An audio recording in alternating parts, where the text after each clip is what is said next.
তো হঠাৎ করে এটা যে যখন শুরু হয়, তো আমাদের দিক থেকে যখন কোনো কমিউনিকেশন নেই আমাদের আমাদের আমাদের পর্যন্ত, তো আমরা বুঝতে পারি না। তবে মিডিয়া থেকে যেটা দেখতে পাই, যদি আমি মনে করি যে মিডিয়া আন্দোলনকারীদের মুখপাত্র হতে পারে কিন্তু সচিব হতে পারে না। মিডিয়ার মাধ্যমে আমাদের জানানোর তো কথা নয়, ডাইরেক্ট জানানোর কথা। তো কোনো বার্তাই আসে না, লিখিত ভাবে কিছুই আসে না। তো মিডিয়া থেকে যেটা বুঝতে পারি যে ওরা বলছেন যে প্রিন্সিপাল যেটা মোদ্দা কথা, যে ওরা পরীক্ষা দিতে চান না, সসম্মানে স্কুলে ফিরতে চান। এইটা দেখুন, প্রথম অংশ যেটা মানে পরীক্ষা দিতে চান না, এটা তো একদম সুপ্রিম কোর্টের নির্দেশ। তাহলে মহামান্য সুপ্রিম কোর্ট যেটা বলেছেন সেটার ক্ষেত্রে আমরা কন্টেম্প্ট অফ কোর্ট কি করে করি? আর যারা বলছেন পরীক্ষা দিতে চান না, তারাই কি একমাত্র? কারণ আমি এই মুহূর্তে আজকে একটা চিঠি আমি আপনাদের দেখাচ্ছি, যে চিঠিতে প্রায় 2.5 থেকে 3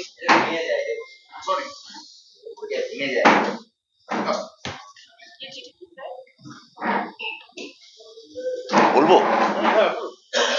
এই চিঠিতে প্রায় 2.5 থেকে 3,000 শিক্ষক তারা জানাচ্ছেন যে তারা সরকারের সঙ্গে সর্বতভাবে সহযোগিতা করে চলতে চান। সরকার যে আইনি পদক্ষেপগুলো নিচ্ছেন বা তাদের পুনর্বাসন বা পুনর্ব্যবস্থার জন্য যে পদক্ষেপগুলি নিচ্ছেন, তার সঙ্গে তারা সহমত পোষণ করে।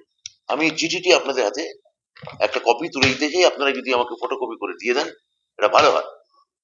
অর্থাৎ যারা ওখানে বসে আছেন তারা একটা অচলাবস্থা করার জন্যই বসে আছেন, কিন্তু সেটা কাঙ্ক্ষিত নয়, সেটা বাঞ্ছনীয় নয়। যে সরকার, এটা হচ্ছে প্রথম পার্ট, পরীক্ষা দেব না। আর দ্বিতীয় পার্ট হচ্ছে যে পরীক্ষা দেব না, এবং দ্বিতীয় অংশ হচ্ছে সসম্মানে ফেরান। তা সেটার জন্য তো যত আইনি রিভিউ পিটিশন, আইনি পরামর্শ নেওয়া, ওদের বক্তব্য আমাদের মধ্যে ইনকর্পোরেট করা, ওদের স্কুলের মাইনে সুনিশ্চিত করা, ওরা যাতে স্কুলে কোনো রকম কোনো সমস্যা বা অসুবিধায় না পড়েন সেটাকে দেখা, এই সমস্ত পদক্ষেপগুলো তো আমরা নিয়েছি। আমরা ওনাদের মূল মূল যে সমস্যা, তার সঙ্গে আমি, আমার মাননীয় মুখ্যমন্ত্রী, আমার সরকার গভীরভাবে তাদের সঙ্গে সহানুভূতি সম্পন্ন। তাহলে এই সময় যে ওরা যেটা করছেন, ওরা কি উদ্দেশ্যে করছেন, কেন করছেন, এবং একটা অংশই করছেন এটা, আমি কত হবে 2,000 2,500, এখানে আমি আরো আড়াই হাজার 2,000 থেকে 2,500-এর স্বাক্ষরিত চিঠি আমি দিচ্ছি, যারা সরকারের সঙ্গে সহযোগিতা করে চলতে চান এবং যারা ওই ধর্নায় বসতে চান না। তো আমি এখান থেকে, আপনারা প্রশ্ন করেছেন কিভাবে সমাধান সম্ভব, আমি এখনো তাদের সদিচ্ছার উপরই আস্থা রাখবো। আমি বলবো এসএসসি এই সময় অবরোধ করে বা বিকাশ ভবন অবরোধ করে এটা কোনো কার্যকরী কথা নয়, এটা কোনো কাজের কথা নয়। সরকারি যারা আধিকারিক, সরকারি এসএসসির যারা আধিকারিক, বোর্ডের যারা আধিকারিক, তাদের কাজ করতে দেয়া হোক। তারা কাজ না করলে আখেরে কন্টেম্প্ট অফ কোর্ট যদি হতে হয়, মাথায় রাখতে হবে সেটাকে উন্নত সরকার হবে না, তারাও হবেন। সেটা তাদের ভবিষ্যতের জন্য খুব একটা সমীচীন এবং বাঞ্ছনীয় নয়। সেটা হচ্ছে যে এইখানে বিকাশ ভবনের সামনে যে মুখগুলোকে দেখা যাচ্ছে, এই মুখগুলোই একদিন নেতাজি স্টেডিয়ামে আপনাদের সভা মঞ্চে তারা বক্তব্য রেখেছিলেন। আবার এই মুখগুলোই আপনার সঙ্গে মিটিং এর পরে বেরিয়ে এসে বলেছিলেন যে তারা সন্তুষ্ট মোটামুটি সেই মুখের, কিন্তু সেই মুখরাই আবার তারা আজকে আন্দোলন। আরে সেটা তো আপনার, দেখুন এবার আপনারই প্রশ্ন, এটা হয়তো আপনার চ্যানেলের ন্যারেটিভ, পার্শ্ববর্তী অন্য কোনো চ্যানেলে হয়তো ন্যারেটিভ হচ্ছে, সেদিনও তারা সন্তুষ্ট ছিলেন না, আজকেও তারা সন্তুষ্ট নন। আবার অন্য কোনো চ্যানেলের হয়তো ন্যারেটিভ যে তারা সেদিন সন্তুষ্ট ছিলেন, কোনো একটা বিচ্ছিন্নতাকামী শক্তি তাদের বাধা দেওয়ার চেষ্টা করছে। এই যে একাধিক চ্যানেলের একাধিক ন্যারেটিভ, সেটার মধ্যে তো ঢুকে আমি কিছু করতে পারবো না।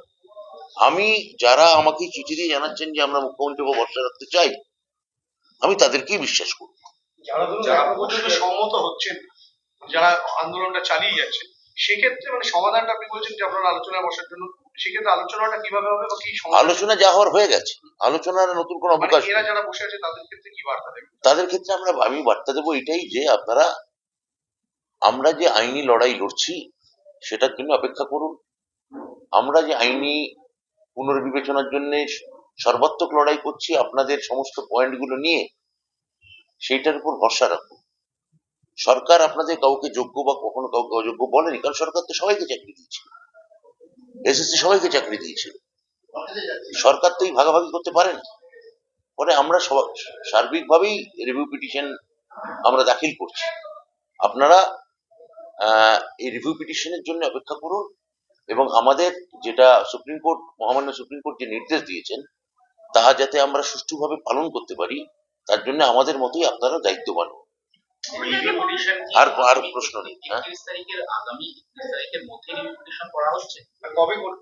না, রিভিউ পিটিশনের যে ডেট আছে তার মধ্যেই করা হবে। সেটা নির্দিষ্ট কোনো দিনক্ষণ ধরে আমি বলতে পারবো না যে ওই তারিখেই করা হচ্ছে। তাদেরকে প্রত্যাহার করা বন্যা অবসর আন্দোলন থেকে সরে আসার জন্য। বলে দিয়েছি আমি অলরেডি যে আমি বারবার করে বলতে চাই যে আপনারা এই ধরনের কোনো হঠকারী জায়গা থেকে সরে আসুন, সরকারের সঙ্গে সহযোগিতা করুন। আপনাদের যে সামাজিক যে অবস্থা বা মানসিক যে অবস্থা, সেটা কিন্তু আমরা ফিল করছি। মুখ্যমন্ত্রী গভীরভাবে সেটার ক্ষেত্রে ব্যথী এবং সমবেদনা দেখাচ্ছে। আমরাও আপনাদের সঙ্গে আছি, এবং এতবার আমি আপনাদের কথায় বৈঠক করেছি। এখন আমার মনে হয় যে আপনারা যখন নিজে স্কুলে গেছেন, স্কুলে জয়েন করে গেছেন, তখন এটাকে আর নতুন করে আর আমি বলবো যে ভুলিয়ে দেওয়ার এটা কোনো কার্যকারিতা নেই। রাজনৈতিক কিছু কাজ করছে এর পেছনে মনে হয়? আমি বলতে পারবো না।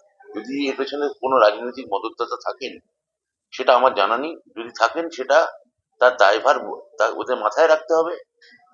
চাকরি আমরা দিয়েছিলাম, চাকরি খেতে চেয়েছিলেন অন্য রাজনৈতিক দলগুলো।